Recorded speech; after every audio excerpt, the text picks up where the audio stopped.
To use the scooter, first turn it on with the red on-off button. There are 3 power modes that determine your scooter's top speed. You can switch between low, medium, and high by pressing the green mode button. To put your scooter in reverse, turn the red switch from the D position to the R position. A beep will sound to let people behind you know that you are backing up. To put your scooter back in drive, turn the red switch back to the D position. The green button below the red switch is a horn that produces the same beeping sound. The throttle determines your speed, and the brake will slow you down as well as act as a parking brake when you are at a complete stop. To utilize the parking brake, pull back on the black switch when the brake is depressed. When you are ready to move, simply pull back on the brake and it will release the black switch.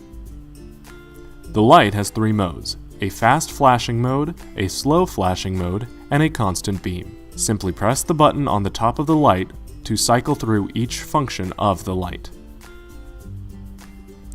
Now that you are acquainted with the functionality of your scooter, you're ready to ride.